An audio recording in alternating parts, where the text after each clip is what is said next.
Hi, everyone. My name is Elena Park, and on behalf of everyone at the Cabrillo Festival, it's a delight to welcome you to today's panel and educational event. I have to say that I've been watching what Cristi, Macelaru, and Ellen Primack and her team have been doing with their virtual festival, and it's just been staggeringly beautiful and ambitious. So I'm thrilled to be a part of it. If you have a chance to stream the rest of the things coming up this weekend, I mean, it spanned dance, animation, education, and as you'll see, some incredibly moving music. It's my honor to lead you through some conversation to help prepare you for the premiere of the film version of Intonations, this amazing piece by Jake Heggie and Gene Scheer. And we're going to talk about how this piece came together so that you better understand this artistic response to the incredible story of Amnon and Avshalom Weinstein. But we'll hear more about who they are in the second part of our talk. Before we start with Cookie Segelstein, I wanted to just thank our sponsors on behalf of the Cabrillo Festival who make these things possible. We're so grateful, and just want to give a shout out to the Humanities Institute and the Neufeld Levin Chair in Holocaust Studies at University of California, Santa Cruz. And additional thanks to Temple Bethel of Aptos. So to open our program, we're going to be in two parts today. A great lecture presentation by Cookie Segelstein, who's going to take us back to pre-World War I and pre-World War II, and tell us about the role of the violin and Jewish life. She's had an illustrious career as a violist, and she's also an educator who grew up steeped in the music of Eastern Ashkenazi Jews, as well as classical music. So as a launch pad for her, we want to share a little clip of the film version that you can see tonight at 7 o'clock. This features Sasha Cooke, Ben Beilman, the St. Lawrence String Quartet, and it'll just give you a taste of what's to come. And it's a perfect way to bring Cookie in because she's going to tell us about the music that we're hearing today.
So with that entrance music, I'd like to welcome Cookie Segelstein.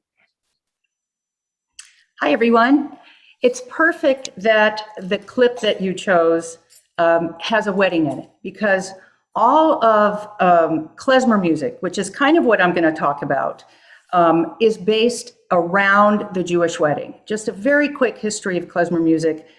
Back before the destruction of the Second Temple in, I think, 70 AD, music was part of the synagogue service, the temple service. There were musicians and music instrument makers, generations of those worked in the temple. Well, after the destruction of the Second Temple, the rabbis declared the Jewish people to be in a state of mourning. And in a state of mourning, you don't play music. Well, all of these musicians and music instrument makers were basically, to say it in a short way, out of a gig. They were out of a job. So what they did is they found a loophole in the Talmud, in the Torah, in the Bible, that said you must rejoice with music and dance at a wedding. So they approached the rabbis and they said, well, look, it says right here we have to do it. And the rabbis said, okay, but you must remember we are in a state of mourning, so it can't be too joyous. It can't be too loud, or we still have to remember that the Jewish people have no place to worship. So now these weddings, even back in those times, were not just one day. They weren't 6-hour weddings where you showed up, you went home, you took off your shoes. They were 7 or 8 days. Wow. So to get a group of people who are at a wedding to be calm for 8 days is impossible. So what the rabbis did is they started to break plates to remind people that we are in a state of mourning. If that didn't work, they broke the expensive plates. If that didn't work, they would intone death chants to just tell everybody to calm down. So fast forward several hundred years, and the breaking of the plate, the breaking of the glass, to remind us that, yes, number one, people are still suffering. The temple, according to a lot of Jews, has not been rebuilt, still in a state of mourning. And also, there are all kinds of superstitions around why we break the glass. So now, I grew up in Kansas City, Missouri, of all places, with 2 East European Holocaust survivors. And I was handed a violin at the age of 5, and I was told, "Spiel noch," which means play already.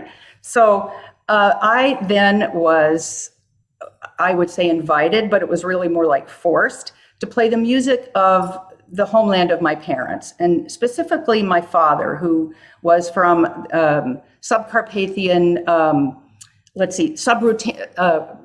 Subcarpathian Ruthenia, which is really in the Ukraine now. And so he used to sing melodies to me, and I had to play them. And so when my parents' friends came over, they were all Holocaust survivors, I would be trotted out, I would play, they would cry. It sucked. I hated it. So I rebelled by studying viola because they didn't know what it was. So I got a classical education. Oh, well, I'm glad that my comment about saying you were a violinist was not completely wrong before I said you were a violist. Let me say, I just want to say that it's wonderful that Ellen Primack invited you to give this lecture, because I can tell that you just are steeped in this music and this history and culture. So I should just let you share your knowledge. I'm sorry, I probably didn't let you were going to talk to me, and I just no, I was going to ask you about your family and your personal connection to this music, and that's exactly where you started. So, well, it has to start there for me, because I didn't want to have anything to do with this as a young adult until I had my own children. And when you have children, you get a sense of future and past. And there was going to be so much sadness in what I had to tell them. And so I also wanted there to be some exciting joy and things they could be proud of. And so my work, after I had children, I really came back to the music I grew up with, was to research the music from the area of which my folks lived. My mother was from the town of Munkachevo, which was a city. Now, one thing to know is we have this idea of Jewish life in the shtetl, the little village, Fiddler on the Roof, which is, of course, taken from a Shalom Aleichem character called Tevye, the dairyman, or Tevye, the milkman. And there's several stories about him. And it kind of makes it seem like Jews lived in these little towns. Well, in reality, mostly they were urban, because they were not allowed, in most cases, to own land. And so they were tradesmen, they were bakers, they were butchers, they were tailors. And the violin was a really big part of cultural life, of Jewish life. And there's a quote by Itzhak Peretz, and he said, I'm going to try to, it's translated from Yiddish, so I'm going to read one translation, because there's a lot of argument about exactly what he said. And Cookie, let me do this. Because I want to give you the floor. And obviously the second half of our panel is going to be all about the violin, right? With Jake and Gene and James Grymes and Sasha Cooke. So I'm just going to leave you to it, and I'll see you on the other end. And thank you so much for sharing your wisdom with us today. Thank you, Elena. Thank you, Elena. Anyway, so Peretz said, if you want to know how many men live in a house, look at the walls. As many violins are on the walls, so many Jewish men. And that's the quote. So many Jewish men live in that house.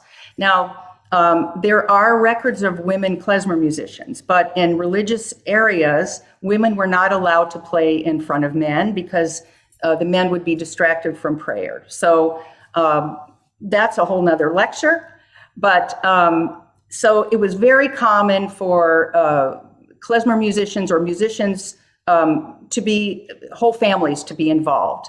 Now, being a musician in Eastern Europe before World War II was not an honorable profession. And matter of fact, if you told your parents you wanted to become a musician, they would slap you, or they would say, no way, you're going to be a tailor, you're going to apprentice with a tailor, you're going to be a butcher. You do something that where you could actually be of use and make money. Matter of fact, Misha Elman's father was a well-known klezmer musician. And when Misha Elman himself said, you know, showed such, he was a prodigy, obviously, at first his father didn't want him to go into that profession.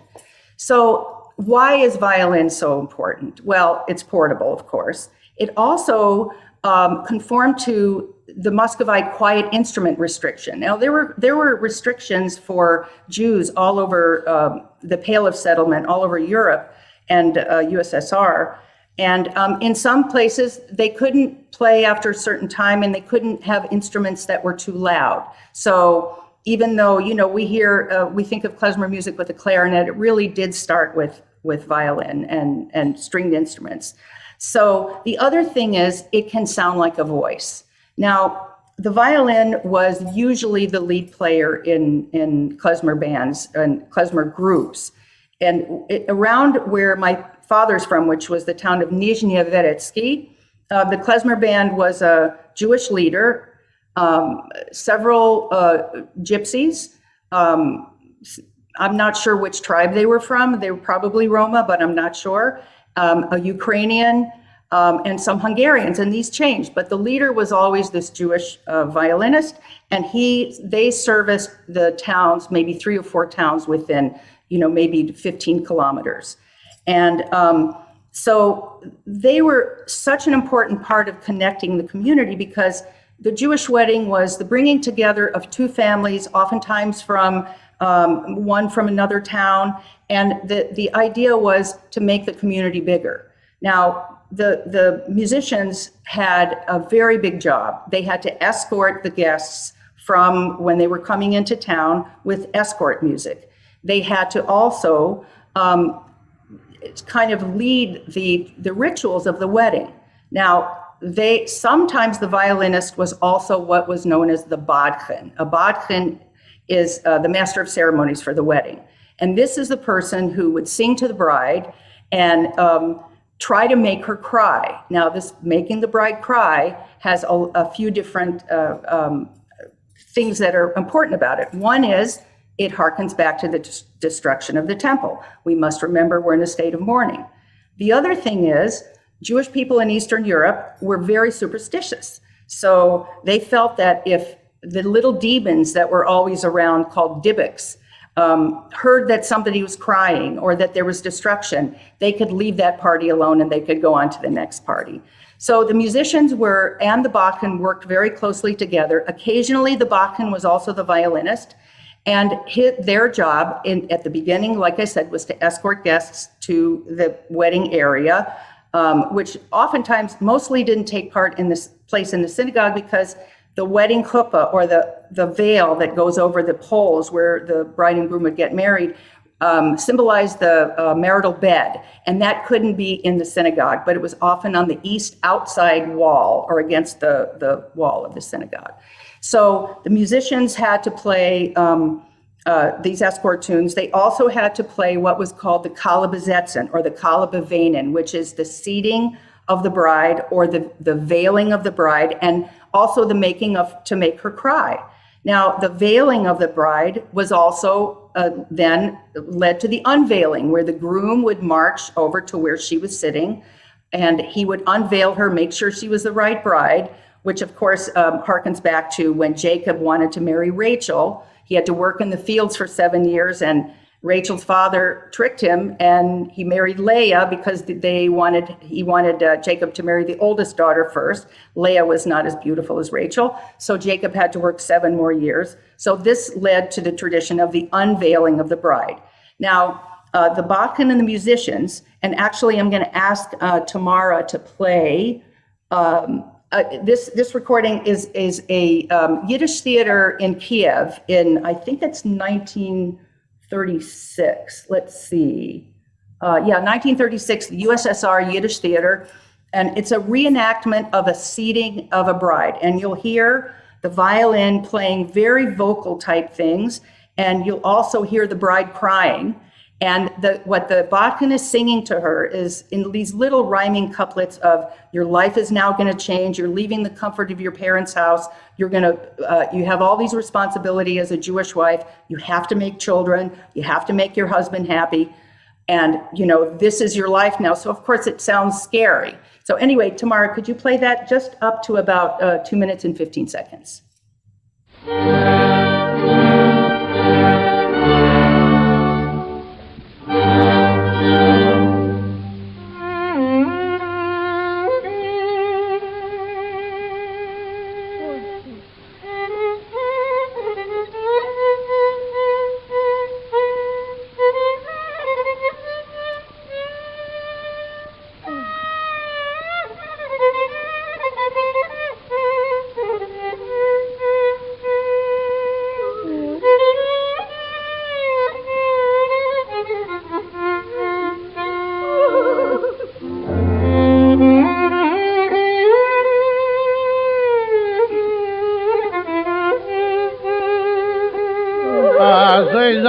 Batchen, oi koide machupe, oi kale leben, was ist das für ein Minig, was der Batchen redt mit mir Scholim, sag ich hier als Hayoim, Haze, niftech o Hasporim, oi schreit weint a Kali mit Rehren Chamorim, ich darf sagen, Manei marle von Echo, Manei daber Yishev Morim.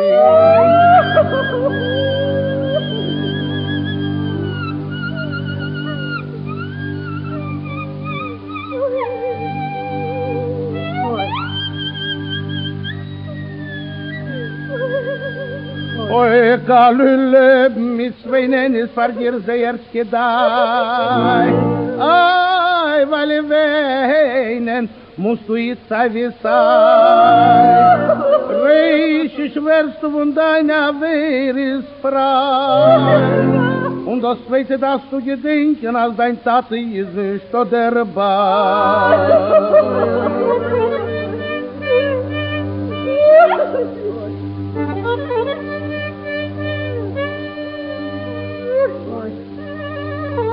Ay, ay, ay, ay. Shut, Bible. Ay, ay, ay.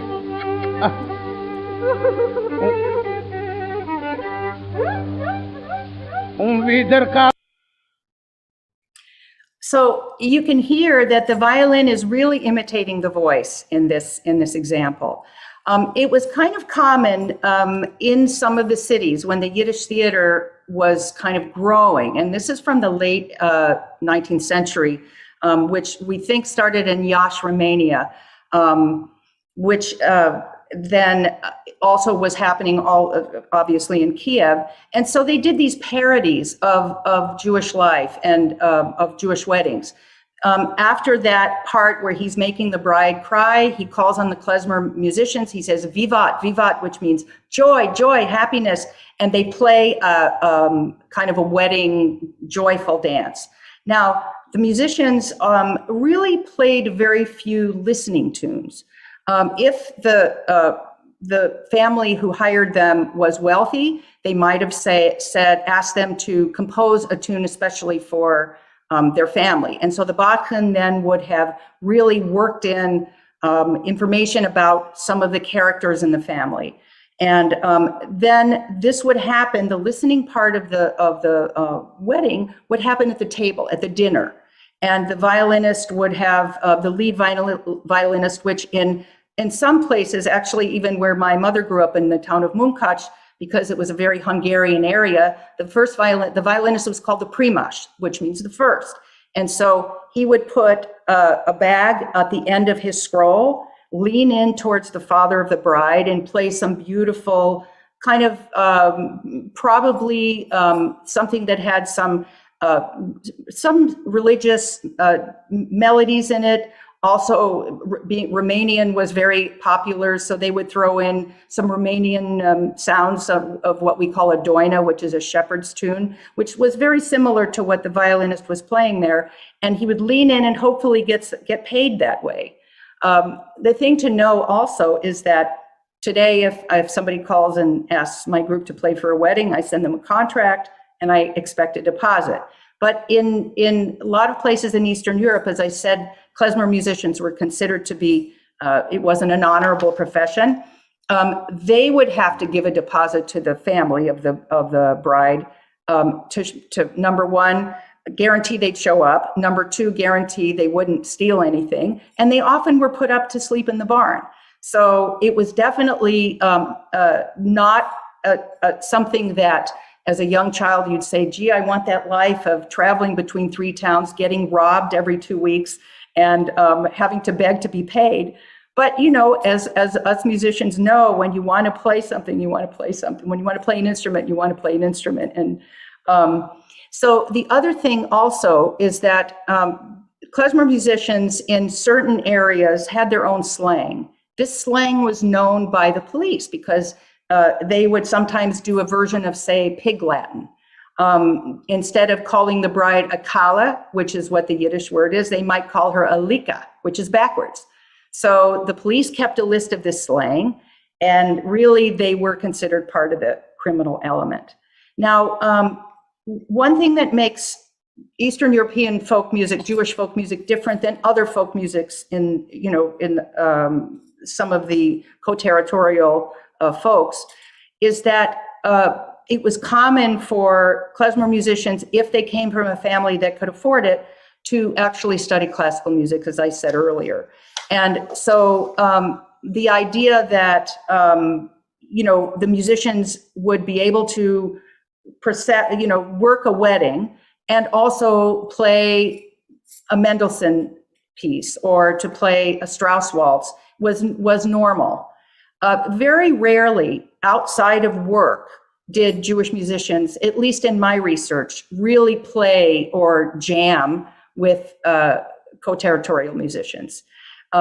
They had guilds. They were very organized in the cities. And we have treatises back to the 15th and 16th hundreds of these guilds. And what's interesting is that even when I told my parents that I was going to major in music, my mother said, well, you're a girl, maybe you'll marry a doctor. Well, no, I married another musician. But anyway, I just want to say thank you for inviting me. Obviously, this subject is so expansive, and I could talk to you for 2 hours and still not cover even a 30-year period. But thank you to the Cabrillo Festival for inviting me.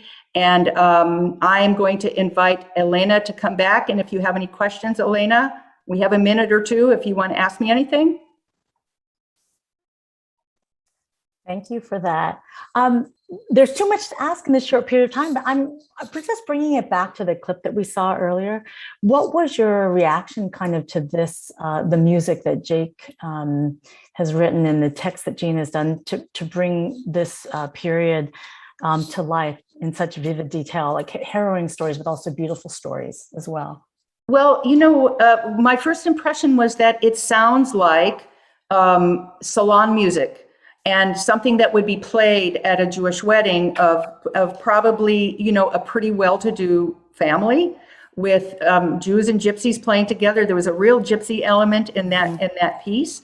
And so, it reminded me of the pictures we had in our house of the Siegelstein family meetings, which was all of the people from that area, all of the relatives, and they would hire musicians to play not as beautiful music as that, but kind of those melodic type with the running thirds and the beautiful kind of portamentos. So kind of reminded me of home, I guess. Oh, well, great. Well, I'm glad that you're a string player yourself, because this story resonates so deeply with all of us, whether we play an instrument or not. Thank you so much, Cookie, for joining us today. Thank you very much. Enjoy the rest of this. Sounds like a wonderful day. Thank you so much. All right, take care. So as we now pivot to really focus on the piece that will be screened tonight at 7 p.m., and you can tell your friends they can watch it afterwards, I thought it would be helpful to go back to the source, the inspiration for the story. So we wanted to share a documentary clip that takes us actually into the Tel Aviv studio and workshop of Amnon and Avshi Weinstein, who have spent their lives restoring these violins that were played by prisoners in the Holocaust camps. It's been an incredible commitment to past and memory and making sure that the violins can be restored to be played, and that the stories that they carry will continue to be in the form of these instruments. So just wanted to share this clip with you, and then I'm happy to invite our artists and our writer to join us to talk about this more. This clip is from a documentary, Violins of Hope, Strings of the Holocaust. This was released in 2016. And it was thanks to the director, Lance Schultz, who created this film, and then Mark Rosenberger at Idea Stream Public Media let us use the footage in our piece in a very beautiful way to kind of set up the story of the violins. So if we can just see this clip.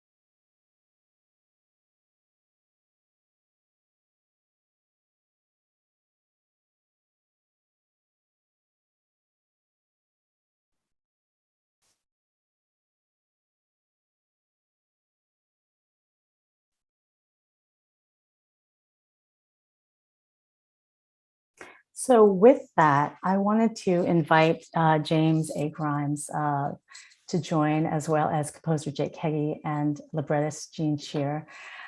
Hi, you all. Hi. Great to see you. I feel like today is a celebration of really remarkable work that all of you have done, but it links us back to the legacies of a lot of people, musicians, beautiful souls. And I just have to hold up Jay's book here. It's just such a beautiful account. And then what Jake and Gene have done with their work is create it in artistic form to be shared with even more people. But Jay, we just have to start with you. That video that we just saw of the Weinsteins, how did you find this story, and what was your way in, and what was the process to creating the book? Great question. I first became aware of this project in 2008 or 2009. And that's when the university where I teach, the University of North Carolina at Charlotte, started making preparation to bring some of these violins to our city. We brought 18 violins. This was 2012.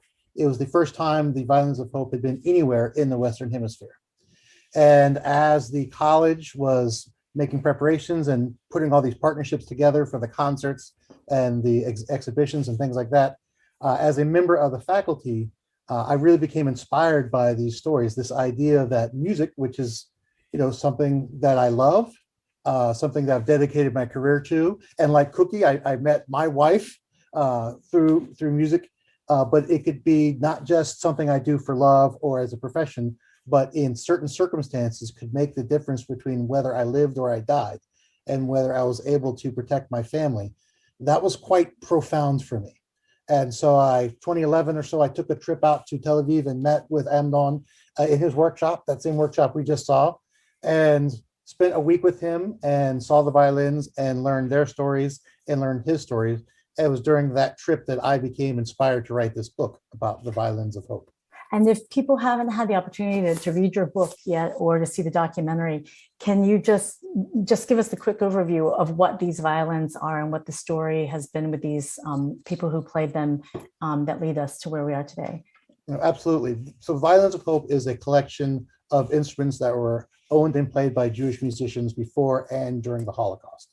And in my book, I'm able to tell Amnon's story and how he connects to this. He lost 400 members of his family during the Holocaust. It was something that his parents refused to ever speak about. So growing up in post-Holocaust Israel, it was this great tragedy that permeated his household, but no one would talk about it.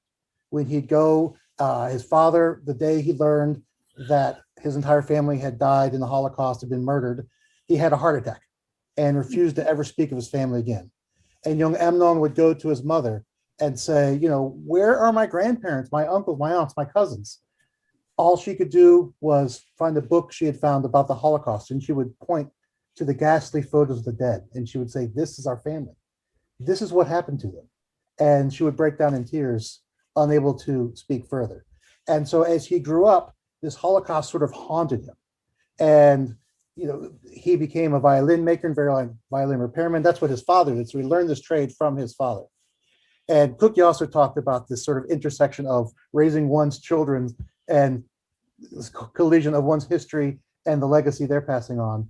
I don't think it's any coincidence that when Amnon started training his own son Avshalom how to make and repair violins is also when he really started to think about the role that music, specifically violins, played in Jewish lives during the Holocaust. So here he is in that Tel Aviv workshop using the same tools and the same techniques that his father taught him. Now he's passing them down to Avshalom. How could he not think about his own heritage and his own legacy? And that's when he really starts to think about the Holocaust and explore it through this craft that his father taught him of repairing violins. Wow. Thanks, Jay, for that. Jake and Gene, so you became aware of this story, you know, how, and this book that Jay wrote, the way he was able to chronicle with great historic detail, but also like great heart, the stories and the history and some individual stories, which I want to ask you about in a little bit. How did you end up doing this? I know it was first a commission for Music at Cole Mansion, but tell us the story. Mind if I go first, Gene? Please. It's great to be here with you all. And I don't know if Elena, did you ever introduce yourself as the director of the film we're going to see? You know, I think I forgot that. Yes, I had the opportunity to direct it. Thank you, Jake. Yeah, and gorgeously. I'm so excited about this film and this presentation of this very special piece. Gene and I, who have worked together since 2005 on theatrical pieces and songs, were approached by Patricia Christoph Moy at Music at Cole Mansion, and she told us about this collection of instruments called Violins of Hope that she wanted to bring to the West Coast for the first time. And that as the centerpiece of that visit, she wanted to commission a new work. And Gene and I had already done pieces for a group called Music of Remembrance in Seattle. Its artistic director, Minna Miller, who founded the organization 24 years ago, had commissioned us to write 3 separate pieces that told stories from the Holocaust, surprising stories, the persecution of gays during the Holocaust, survivors, a Polish woman who survived under a hidden identity and then told stories afterwards. And so the story, the project resonated with us immediately because it's all about legacy, remembering, vibrations. And I think what moved us tremendously was the idea that these violins, even though they've been held by many hands, they have a story within the wood, within the glue, the lacquer, the varnish. And Amnon and Avshi in Tel Aviv have been restoring them so that they can sing again, so that they can tell these stories again. And Amnon and Avshi did collect stories all the way through, right, Jay? I mean, every time someone brought them another violin, a story came with it. Yeah. And so when we read the story about heard the story first about one of the original violins Amnon received was filled with human ashes, I think that's what set us in motion, that there are huge stories within the violins themselves. Even though the people who played them are no longer around, these violins can still sing and tell us stories. And that was the starting point for the piece. How we would do it was evolving, and Gene can sort of take it from there. It was a certainly a piece we were both very passionate about, as Jake said. I mean, Jay's book was such a great point of departure because he illuminated these stories. And the question for us was which stories to use and how to tell them. And as Jake said, we're theatrical minded folks, and we were looking for stories where we could watch in a very concentrated way, sort of a fulcrum, where you could watch the whole story sort of unfold. And that's what we chose, stories that could sort of be a springboard for a musical setting. And then Jake had this wonderful idea when we were doing our initial work of having the voice be the voice of the violin. And that was really sort of the real sort of breakthrough. And with that in mind, I started, culling through Jay's book and one other source to find these stories. It's just it's an extraordinary thing. And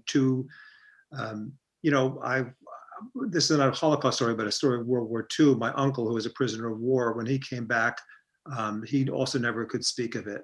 And the idea that you could find a vehicle that could allow his stories to come through, in his case, but in these cases, these stories of these folks who both died and survived the Holocaust, it was really an incredible journey. I think also that the violins were a lifeline for a lot of these people. It was their one way of expressing themselves with beauty, with joy, with sorrow, where they could still be connected to that vibration. And we wanted to tell the stories actively. We knew we were going to have a singer, because that's why this project was really challenging at the beginning, because we knew we had a singer, but what role was that singer? And how were we going to tell these stories? We didn't want just someone standing there and saying, and then this person did this, and then that happened to the violin. We wanted to inhabit these stories and tell them actively. And so by the singer, by Sasha Cooke, the gorgeous, amazing, wonderful Sasha Cooke, being the voice of the violin, we could tell the stories actively, while the solo violinist was that person that she was describing in that moment.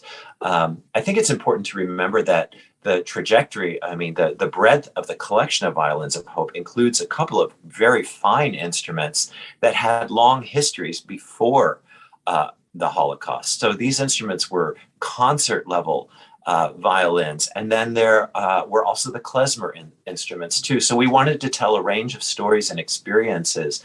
And so this device of having Sasha be the voice of the violins, while in the original it was Daniel Hope and a quartet of instrumentalists from the San Francisco Opera Orchestra playing the actual instruments, because they're in the collection of violins there is one cello and one viola.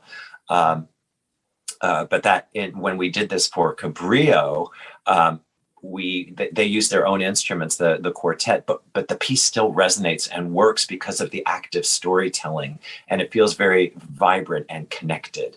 And we were looking for something that could be done in many different ways. And so Cabrillo actually asked us to orchestrate a bit of it.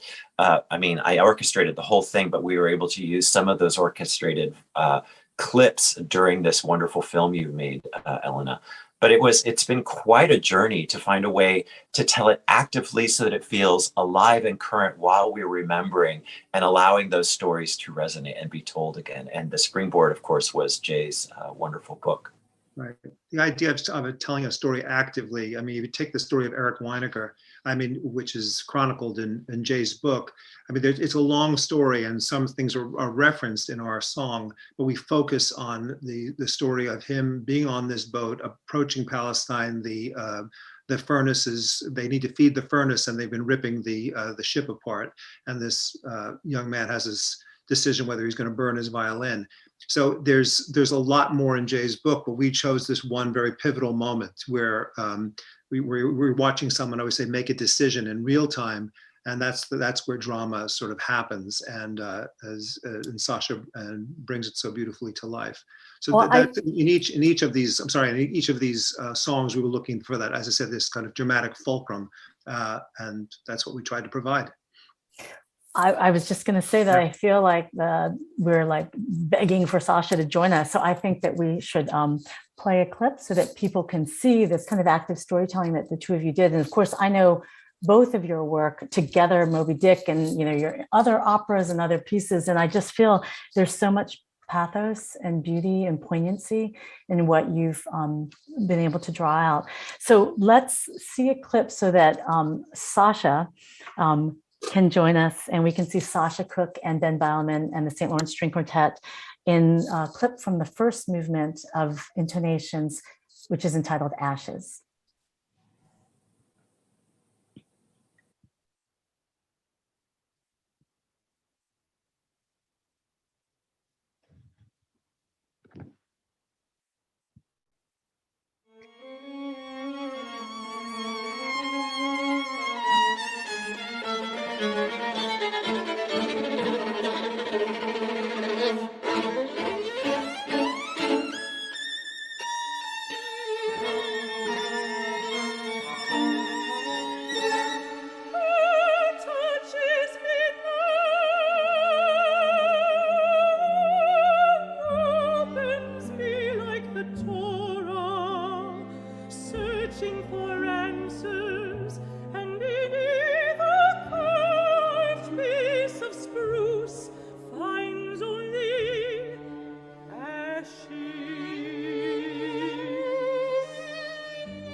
Oh, it's hard to stop watching. And there is Sasha Cooke.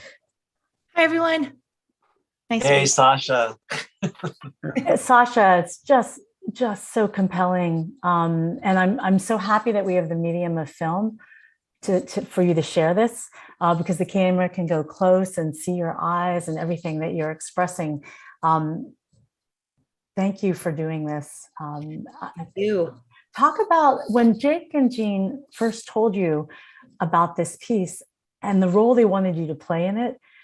What did you think, and how did you prepare for something like this? There's so much obviously to absorb, which is a great privilege, actually. I had no idea what was in store. I mean, typically if you hear Jake and Gene, you know it's going to be magic, but you don't know what's in store. And it's always theatrical, it's always emotional, but then there's another level that's added when the audience is in the room. And that was the case when we premiered the songs. It's been the case every time we've done them. Even in this video version, I think it was very intense to work on. It's so hard not to get emotional oneself. So what I loved in doing this is that I felt a little bit more at home in the songs. So I could be in them in another way. When we were doing the premiere, there were just so many new elements all the time. And we did the recording, which you can purchase. So on Pentatone, so there was a lot going on. But I think that dramatic conceit of the singer portraying the violins themselves, so not even the carriers of the violins, but the violins themselves, was such a brilliant. I've never experienced something like that. And I think I, like many singers, have a not instrumentalist envy, but we always kind of wish we were a string player. We could be in the orchestra with 100 other musicians. And maybe it goes both ways. Maybe instrumentalists have singer envy. I've heard a little bit of this. And of course, they tried to sing the line and we tried to bow the line. So I got to be a violin. And it was so suited to this setting of real chamber music. And I loved that Jake decided to have two soloists. So you have the violin soloist and the vocal soloist. I haven't seen that done. I can't even think of a piece like that. So there were so many amazing aspects of the experience. Jake, talk about that decision to have both an incredible violinist and a singer in this piece. Oh no, see, I think he's frozen. He just froze. Oh, well. I think Jake is frozen. So Gene, I'm going to throw it to you. When you two were talking about this construct of a violinist and a singer, how did you approach the storytelling to be able to bring these stories to life? Well, I mean, the idea of using two soloists, it was certainly Jake's idea, and I think it really works very, very beautifully in the piece. I mean,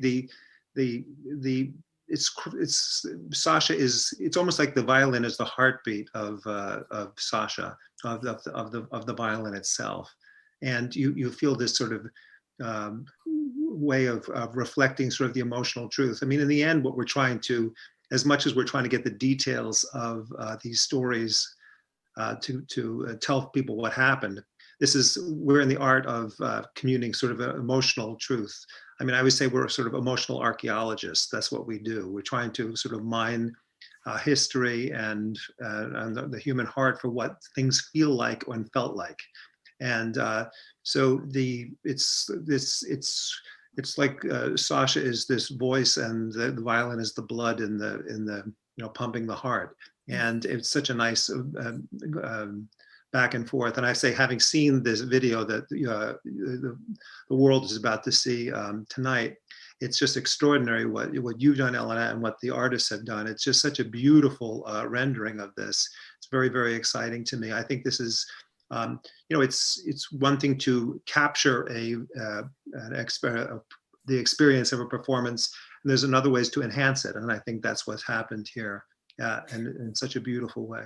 And I should just say that there's like a village of people who are doing what they do exquisitely, the DP and the audio engineer and the person who recorded the Cabrillo Festival and the editor. I mean, but I think everybody taking Jay's stories and then what you and Jake did, and then being really inspired by what Sasha and the artist brought into the room. We just wanted to do justice to the work and to these people's stories. Sasha, one of the first things that you told me when we talked about like how we were going to shoot this, which we did at the Craneway in the East Bay here in California, was you said that it wasn't a long sing. I mean, because you do full-on operas and world premieres and everything on the stage, but you said it was tiring because of this emotional journey that you have to go on. What is that like for you? How did you prepare, and how do you kind of guard your vocal resources while giving as much as you do when you're singing?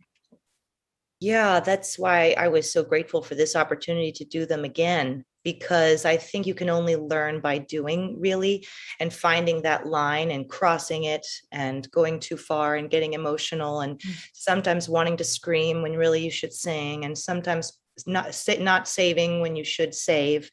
So it comes from knowing the music and kind of giving focus. Like, one of the lovely things about having two soloists is that it really is chamber music making, and we can sort of pass the baton.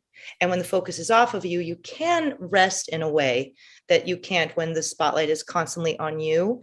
And I think also, and I've found this really interesting in singing, that when you throw yourself further into the drama, it actually makes the singing easier, which sounds backwards because you'd think you'd need to focus on singing to sing better.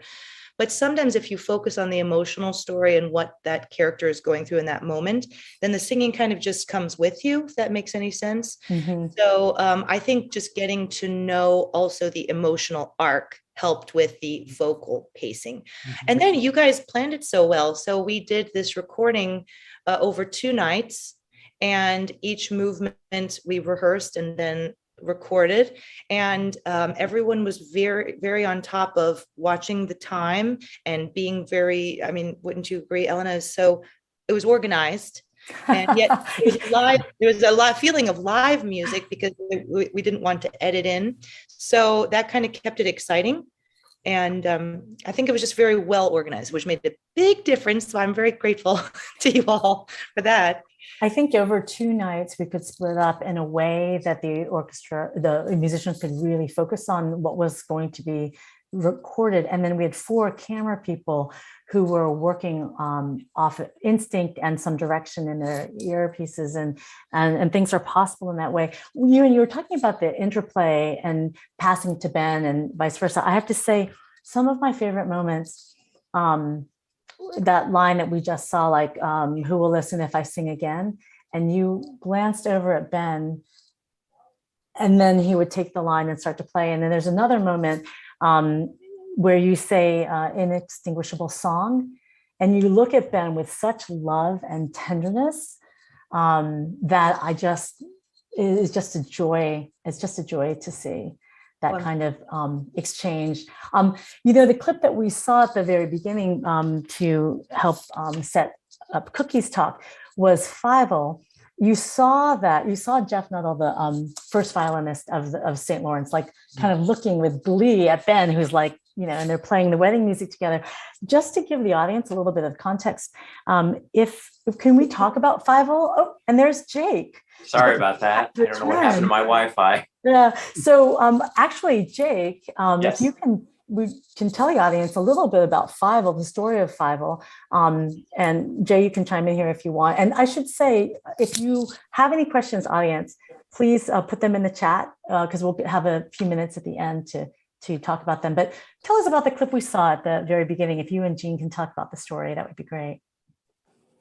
The story of Fievel. Mhm. Yeah, Gene, do you want to start?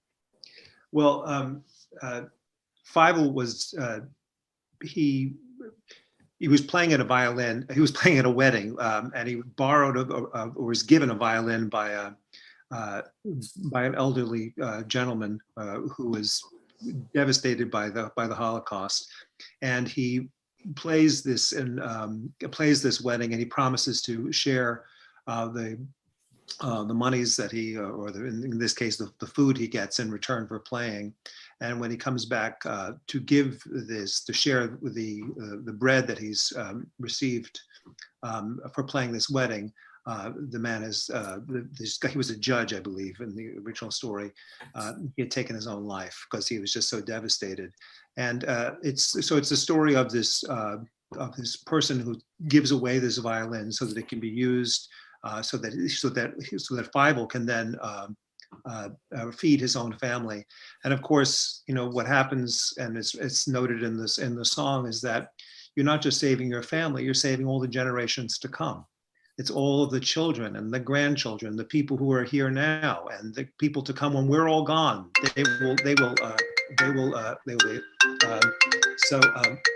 Sorry, that was my thing. Darn it. There we go. Anyway, things a little gremlins today.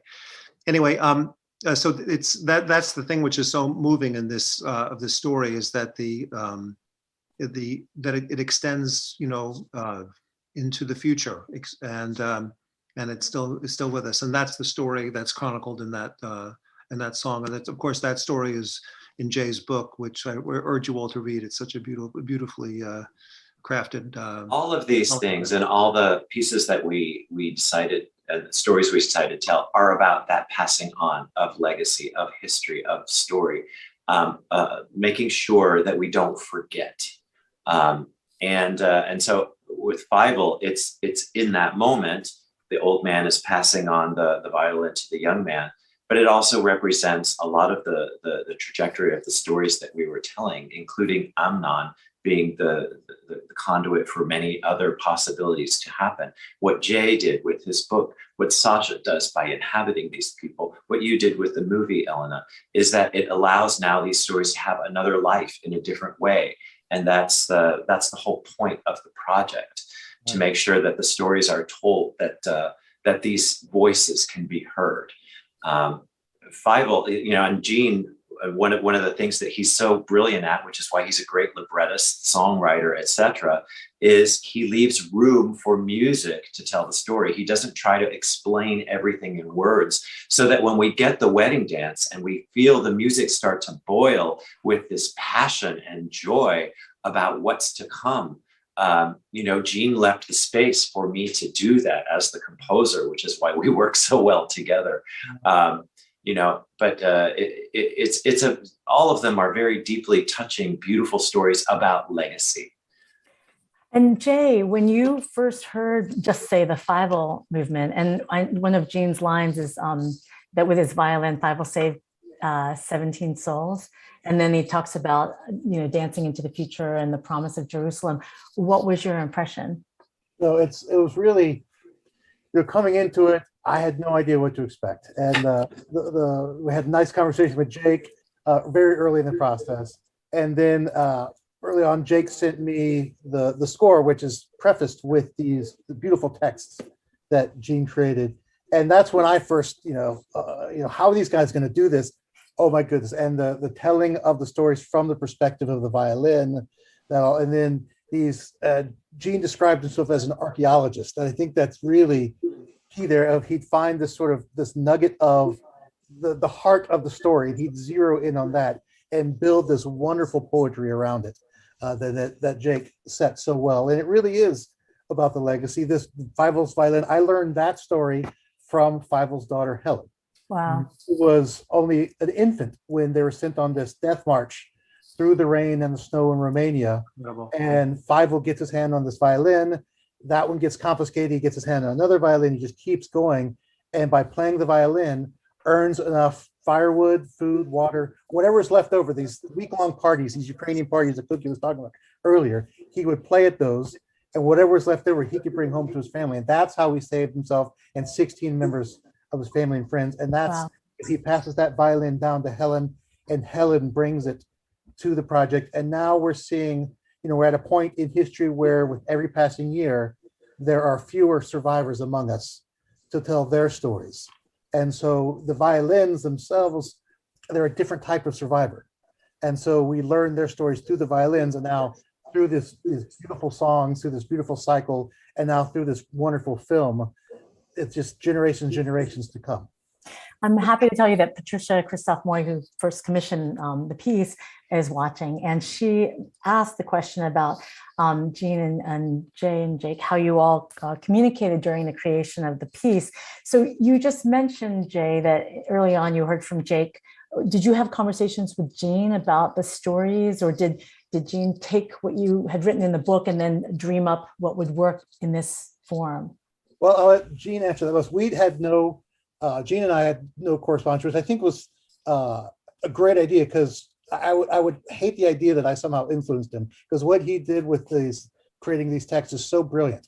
And so he took, not only my book, but he did quite a bit of research on his own and watched hours and hours and hours of survivor testimonies to really pull out the heart of these stories. And it's hard for me to describe, seeing my work and having spent years on it, and then seeing someone else having spent an equal amount of effort on it and come up with a very different result, but such a beautiful result.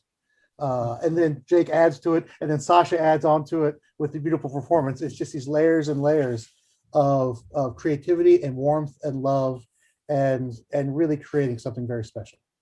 Can I piggyback on Jay? Because I think as the resident singer in the room, I can just say that truly Gene is extraordinary. And Gene and Jake share this same aspect, that with singing, with the sung word, they are wizards, truly. And they stand apart so much. And if you think about all the different art forms, why is music and also singing unique? And it deals with emotion. I've thought about this a lot. What's the difference? Because I go to a lot of contemporary opera and I think, why didn't this work? It shouldn't be a theater put to music. It should be an emotional story that needs music to happen. And you will feel that when you see this piece tonight, Intonations, because it resonates with you in a way that Schindler's List or any YouTube or any documentary or any book cannot do, because it opens your heart. And what I love about Jake's music and Gene's words is they have this strange ability, this key, to allow that space, because it's also, there's not a simplicity, but there's a directness. It does not feel egotistical or arrogant or trying to be intellectual or complicated. It's direct, emotional, pure, true. So I just wanted to quickly say they have that in common, which is really unique. And the opera world, the music world, the vocal world is very grateful, very lucky. And I love what Jay said too about, over time, because I often think about whenever I'm in a performance hall, that music is one of the only art forms that feels the same way distilled that it was years ago when it was written. Because so many things are influenced by the day and who's on stage and who's choreographed, but music is this moment where we get to connect with other moments in time. I think that's really wonderful. Say knowing that we were writing for Sasha was also key to this, and Sasha, you said yes really early on before a note was written.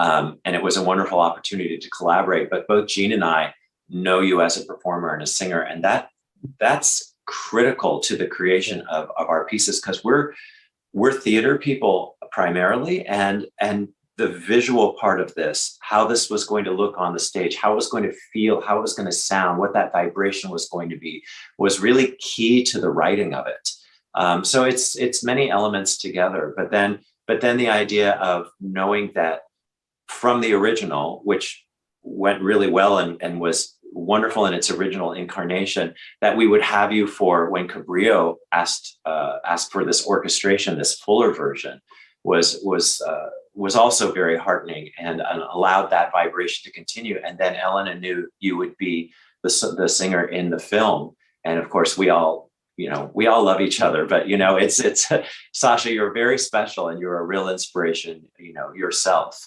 As part of this. So having the right team and putting this together, starting with Jay and your beautiful story and your great heart, Jay, and the way you welcomed us into the project, and then Patricia Christophe Moy and Ellen Primack and everyone with Cabrillo, it's just been a wonderful, wonderful adventure in storytelling, in bringing memories to life, and in making it stay relevant and vibrant and active and alive in the moment.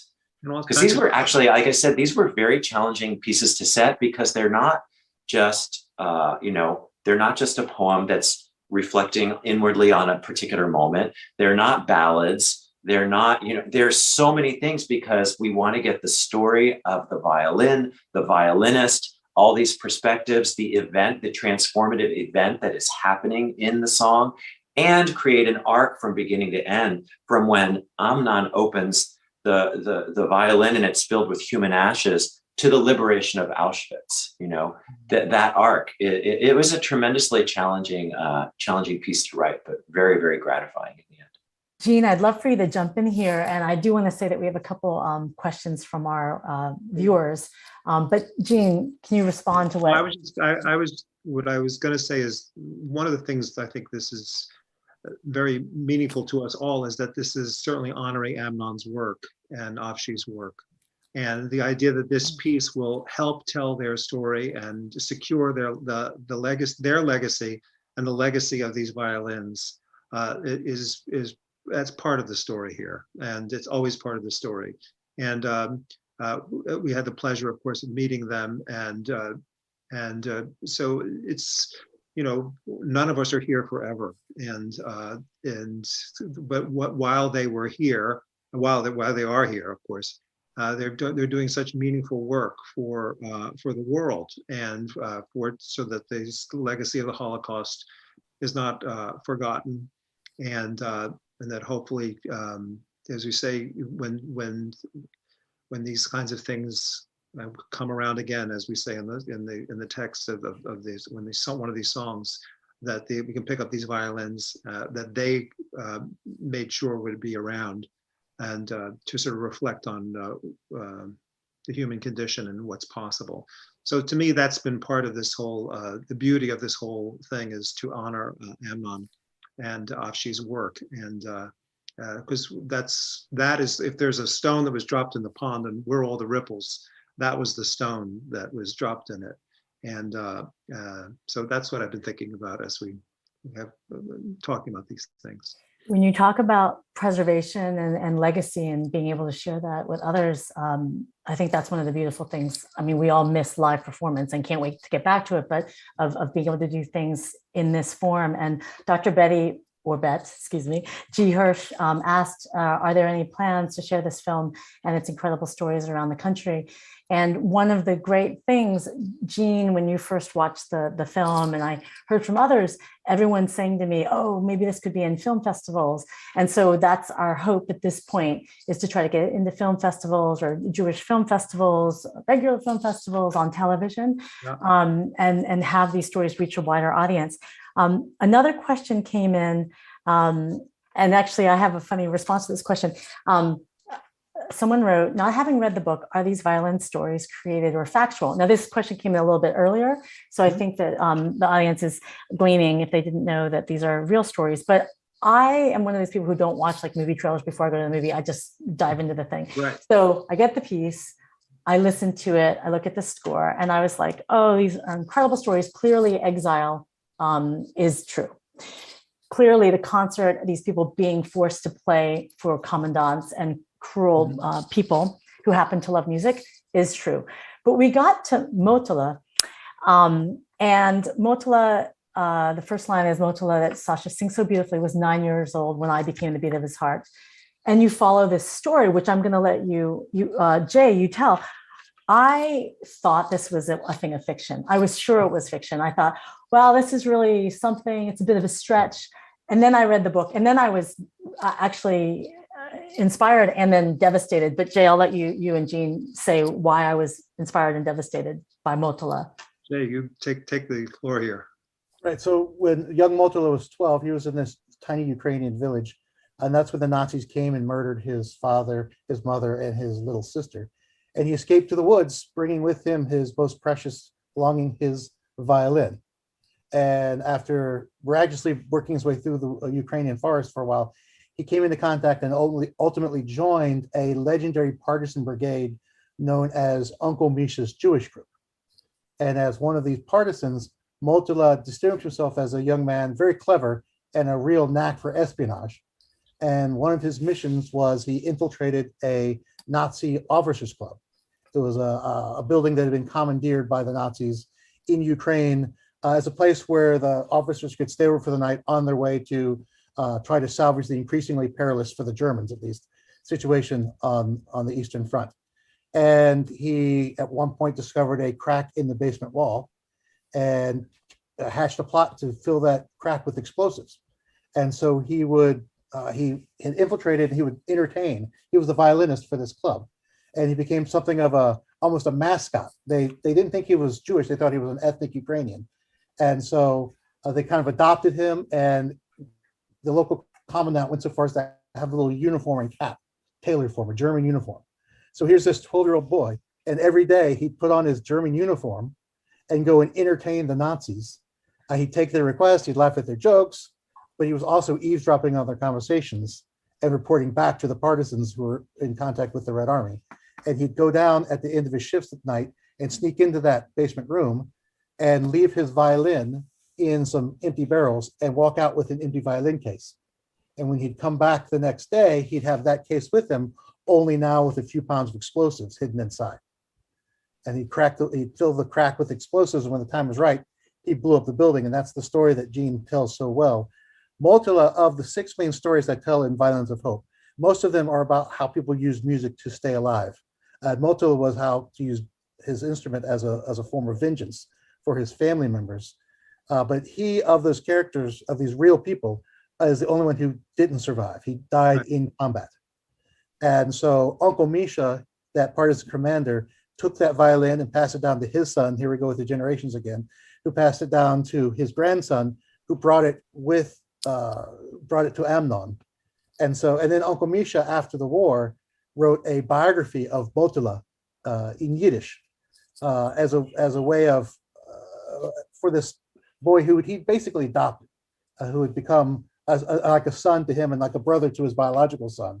And as a tribute to Motola, Uncle Misha recorded this story, and that's gotten handed down along with the violin.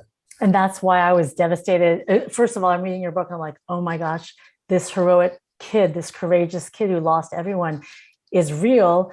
And then in short succession, he died at the end of the chapter. And he was only, how old was he when he passed away? Probably 14. 14, right? So Gene, I mean, I'm curious how you wrote the text of that story, and also Sasha had the gift that you gave her, which was she would tell this very intense, suspenseful story of him sneaking the things in to bomb the officers' club. And then she would sing of him remembering the family he lost and then cheering him on when he would play the violin. It's just, it gives me chills to think about. So beautiful, and such a wonderful Jake quotation of the Mendelson and everything. And that's my favorite moment in the whole cycle, to be honest. Yeah, it's beautiful. It really is beautiful. Well, the first thing is, after the fact, you can see how you did it. But when I was approaching it at first, there's so much in that chapter in the book that's so incredible, and including Macelaru watching his family be killed. And so as I said earlier in the conversation, to focus in on what would work best for the song, I think I was sort of attracted to that whole, because that's such an incredibly dramatic moment. But we focused, yes, on the officers' club and him as sneaking the gunpowder in. So it was, again, as I said earlier, sort of finding, I would call it a theatrical or dramatic fulcrum for the song to focus on. And that's what Jake and I did with that. And, I wrote it, but Jake and I are always, we knock everything back and forth. This is the way it works. And it's been, that's one of the reasons why I think when things work, they work well, because we have a great way of working together. And so when we were writing the song, we were looking for a dramatic fulcrum, as I said, and it was, in fact, this incredible story that Jay just told everyone about. And again, Gene left room for music, and I just suddenly, I don't remember when it happened during our conversation about the piece or the story, that it would be the Mendelson Concerto, because that piece is so important. And of course, Mendelson was a Jew, and that concerto was banned during the war. So but it's a concerto that young prodigies have always learned and championed and played. And so it's very possible that he did know that piece, since he was a prodigy. And so to hook everything into different movements of the Mendelson felt right. And then to have all of the violins involved suddenly start playing the main tune from the Mendelson too. There's a very special momentum. And then the slow movement is when he's just strumming the instrument at the end after the explosion, and he's hearing his family shout bravo, and the violin reminds him that he's not alone. It's terribly, terribly moving. Was that very hard for you to do, Sasha, that type of storytelling, anger, and then this very poignant kind of heartbreaking tenderness that you have to do at the flip of a switch? Yeah, well, this is where the chamber music aspect helped, that I could turn a bit toward inward and reflect on my colleagues, or really listen. I think the act of listening helps a lot in this piece. And I feel like there's a lot of hope. So even though there is much sadness, I think more than that is the hope in this piece. It's fitting that they're for the Violins of Hope, because that's how the songs feel. You can't help but the whole time, I mean, there's beauty always, even in the scariest, most dramatic moments, there's this aspect of beauty. So it doesn't feel so heavy that it wears you down. And I think, again, that's a question of finding that line, and not crossing it. One of the things that was shocking for me is when in concert, where you have to kind of channel the energy of the commandant forcing the people to play, you had to summon like a harshness and a coldness, which is so unlike who you are as a human being. It's one of the really striking things. Let me get to another audience question before we have to wrap shortly. Will we hear the orchestra in the piece, and how was that done? Jake, do you want to talk a little bit about how you and Cristi came up with the idea and what to orchestrate? And then I can talk a little bit about the wizards behind the scenes who made that all happen. Well, the Cabrillo Festival actually commissioned a complete orchestration that was supposed to happen at the festival last year. And of course, that wasn't possible. We all missed everything last year. But they were determined to make it part of the festival this year. And so when they decided that it would be virtual, that's when we started talking about a film, who would direct it. And so Elena appeared, which was great. And Sasha committed, and then it was Ben Beilman was available, a phenomenal young violinist that I had worked with a few years ago. And so the entire piece was already orchestrated because we thought maybe we'd be able to do the whole piece this year rather than last year. And so the idea was then, because it had to be done virtually with people from all over the country, all over the world, recording their individual parts and then having it edited together, that we wouldn't do the entire orchestra version. We'd have the quartet version as the heart of it, and then moments of the full orchestration, adding that another depth of dimension and emotional content. But we did the original version, and then everything had to be put together by your amazing team. And it was really extraordinary. But actually, it was challenging to rethink the whole thing for an orchestra, because I had it so much in my mind, the intimacy of the chamber version.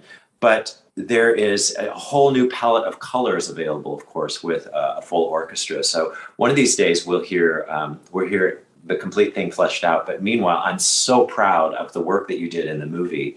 It's so beautiful. And Sasha, not only do you sound great, you look like you could be related to Meryl Streep. You're such a convincing, committed actress. And Ben, of course, looks like a rock star on the violin. And then the quartet is so fabulous. And then you have these moments where the orchestral texture moves in. And it's very, very exciting. Yeah. So I just want to say about the audio, because I can take no credit for that part.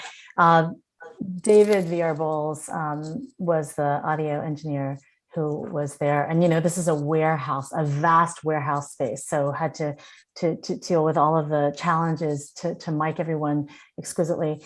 And then the Cabrillo Festival Orchestra submitted their parts. And then Svet Stoyanov, who is a member of the orchestra, a percussionist, is also brilliant audio producer and mixer. It put them all together in really incredible fashion. And then he and David had to work together on the join points so that it would come in and out seamlessly. And I have to tell you that the first time I got so married to listening to the chamber version that when the stuff started coming out, I was like, oh my gosh, how is this going to work? There's not an orchestra in the room. But then when we put it all together, all of a sudden, you have the whale klezmer instruments, you had a fuller texture, and Svet and David had done it so beautifully that it added a level of drama and theatricality and a dimension that I just loved. And we tried to, you'll see when you see the video, the lights kind of dim on the string quartet when they're supposed to have disappeared, even though they're still actually there playing. But it's because the focus is on Sasha and Ben on the mythical, incredible players that were scattered around the world submitting their parts, which you didn't get to see. So that was a feat in and of itself. There was a question about Thais Chernyavsky, who's the child violinist. I have to say that she's in LA right now, very excited about the premiere because she's a child, a youth violinist.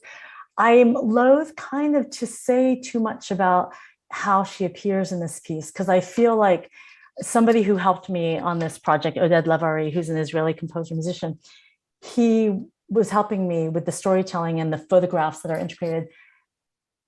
She appeared and he was like, he's just said to me, she got me. And he also felt there was something very Jewish about the sharing on screen. And so I appreciate the audience question, and I hope that you'll forgive me if I think that we should just say to watch it, and then you can email us and we can say more about Thais' really gorgeous, gorgeous work. Is that okay with you all if we don't do the big reveal? Don't give it all away. Don't give it all away. Yeah, you have to tune in at 7 p.m. or later. It's such a special, magical moment. Okay, so we'll agree, audience member, I appreciate the question, and Thais, you can appreciate her, and what she and Sasha and Ben particularly did together is a bit of magic. So, I mean, we could just keep talking, but I know that people have to do other things on their Sunday, and I hope that we've whetted your appetite, because collectively, all these people whose faces you see have contributed in such profound ways to capture the story of these people who lived during the Holocaust, and then Amnon and Avshi carrying these things forward. So, and there'll also be a post-concert talk after tonight's screening. So Jay, Gene, Jake, Sasha, like, tremendous thanks to all of you. And I just want to say, because, you know, none of this is possible without generous people giving the money to make this all work. So I just wanted to say thanks again to the Humanities Institute and the Nofeld Levin Chair in Holocaust Studies at University of California, Santa Cruz. And additional thanks to Temple Beth El of Aptos. And on behalf of Cristi and Ellen at the Cabrillo, just full of joy about sharing this work with all of you. We're going to end with a clip. It's kind of it's a choice that leaves you like with a question and wanting more, which is purposeful so that you all don't miss the thing tonight.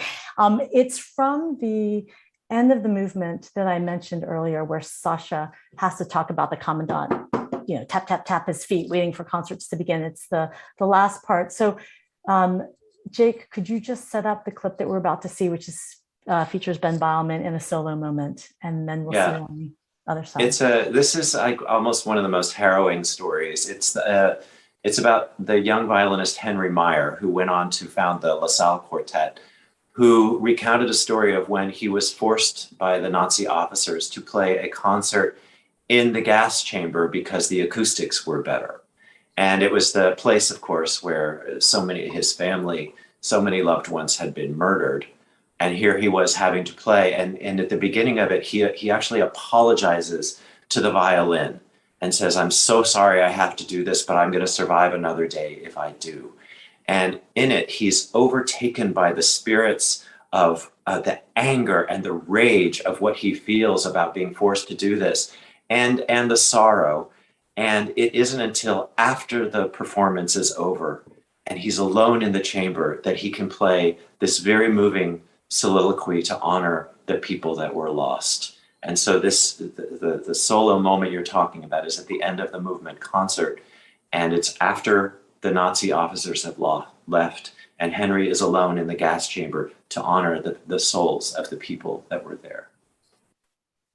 Well, with that, we'll leave you with this piece of music. Thank you for joining us today.